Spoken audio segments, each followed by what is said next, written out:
The NHL playoffs are right around the corner, and in my opinion, the Eastern Conference is up for grabs. So today we're going to give you our predictions for round one of the Eastern Conference playoffs in the NHL. Hey everybody, welcome into Clearing the Benches, your one-stop shop for all things hockey. If you go ahead and hit your subscribe button right now, you'll be sure to be in on all of our future videos. Well, round one of the Eastern Conference has some awesome matchups. I've got two of these series going 7 games, and I've got the other two going 6 games.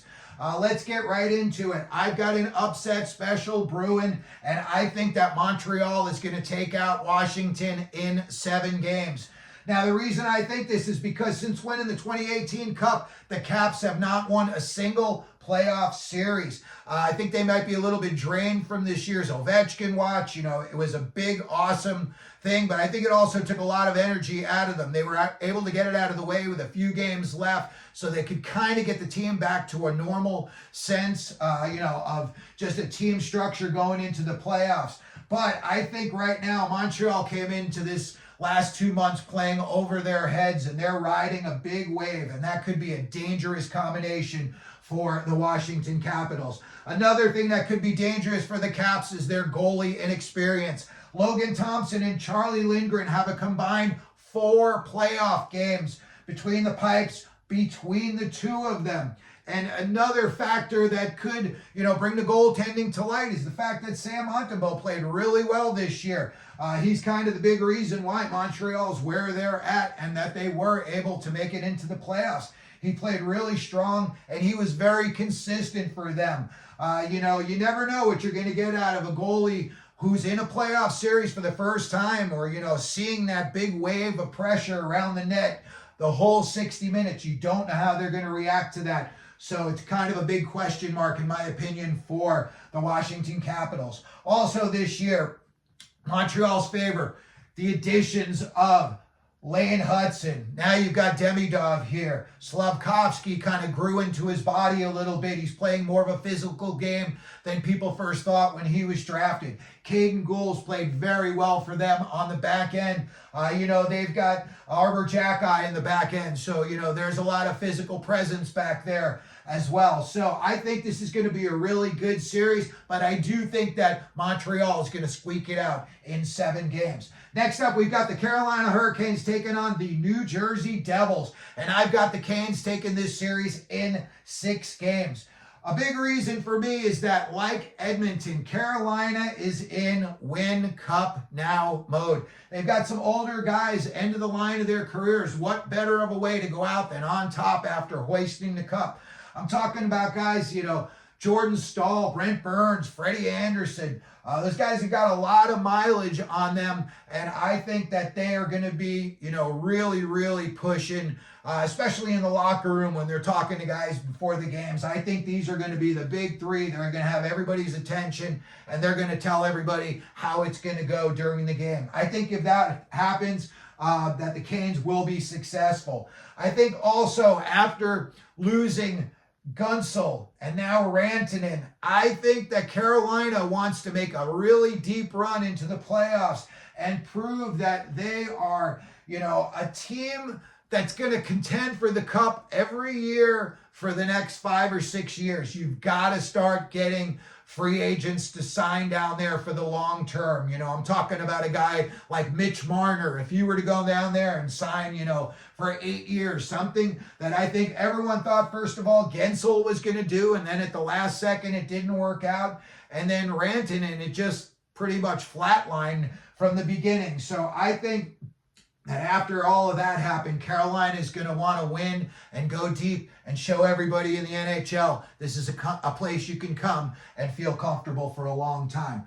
I think also the addition on defense for Carolina of Alexander Nikishin should be a huge help for Carolina. He plays a playoff-ready game. He is very, very physical. His nickname is Boom, and he's got crazy offensive skills as well. So even though maybe a lot of people aren't going to know who this guy is, he could be making a big contribution right out of the gate. I'm not going to say that this is going to be an easy series by any means for the Canes, because Jersey's got some really talented players, but I think they're just missing too much right now, especially with the Jack Hughes injury. So again, we've got the Canes taking this series in 6 games. Next up, we've got Toronto and Ottawa. And I think that this game could start off like the USA-Canada Four Nations game. You might see guys just dropping the gloves from the get-go. Who knows what is going to happen in this series?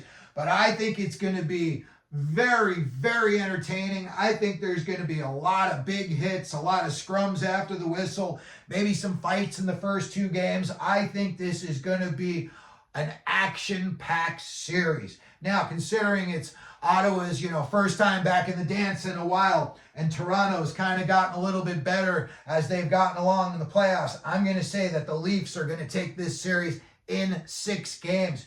I think that Tavares, Marner, Nylander, Matthews, now you got Nyes, you got Carlo, you got Riley and Tanev. That's a good lineup. That is a lot of punch up front. That's a lot of stout D on the back end. And also, Anthony Stolarz is nothing to sneeze at. We're going to talk about him in a second. I think that all of that is going to be too much for the Senators' young guns. As good as guys like Tkachuk, Stützle, Pinto, Dylan Cousins now, Sanderson, you got Ullmark on the, between the pipes. I think that's really, really a good foundation moving forward, but I don't think it's going to be enough to take out the Leafs in this series. Now, one thing that could change this series, and I think is going to be something that's a big factor, is Toronto is going to need to avoid a street fight in this series, and they're going to need to win on skill.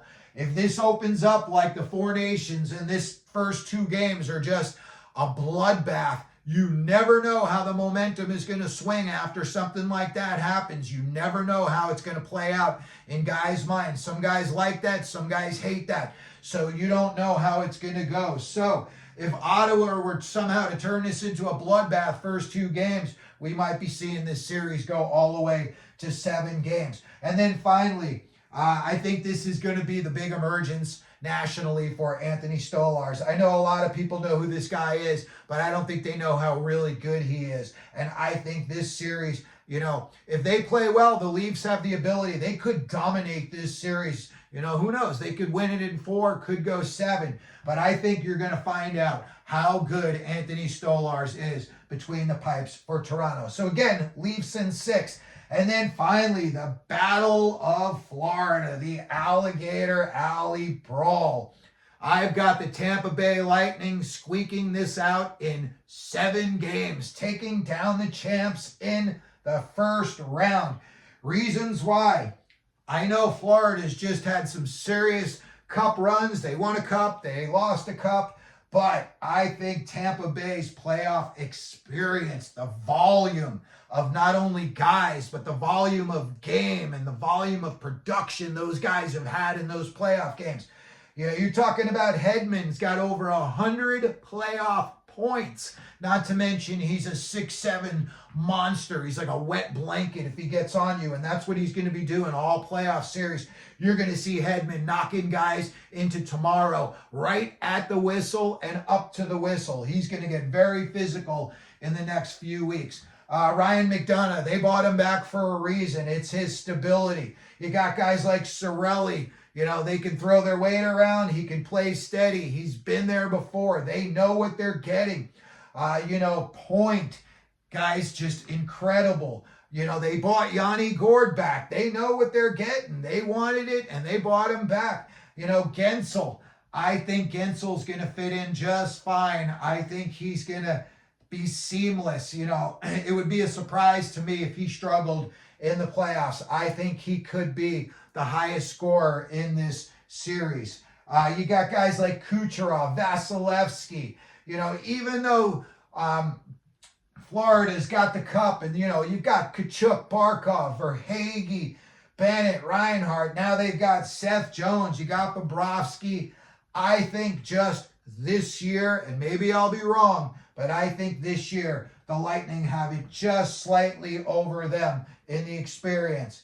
Also, is Florida going to be healthy enough? Are they really at 100%? Not that any team in the playoffs is at 100%, but you wonder, are they healthy enough? Kachuk, Lindell, Nosek, AJ Greer, who's known for banging the body, Barkov, Reinhart, Forsling, all these guys are nicked up, and all of these guys are going to be big, big parts of the playoff run if they're going to make one. They're going to need for Reinhart to be his usual, pain in the neck self. They're going to need AJ Greer to start scrums. They're going to need, guys like Marchand's going to need to get in there and do it as well. He's just coming off a big layoff to injury. So I'm going to question whether Florida is healthy enough. And then finally, I think the final factor in who wins this series, and again, it's going to be by just a slim margin, is I think that Tampa Bay has a little bit more size, skill, grit, experience, and the fact that this could be the last hurrah for some guys on this. They want to win a cup, so maybe they're going to be a little bit extra hungry. But, again, I know that Florida's got all of those things checked off in their boxes too, but I would have to give a slight edge again to Tampa Bay. So, we've got the Lightning taking this series in 7. There you go. We got 2 series going 7 games, and we've got 2 going 6. Let me know what you think down in the comments section. Let me know who you think are going to win these series. If you could, please don't forget to hit your subscribe button. And as we always do here at Clearing the Benches, let them know you're out there.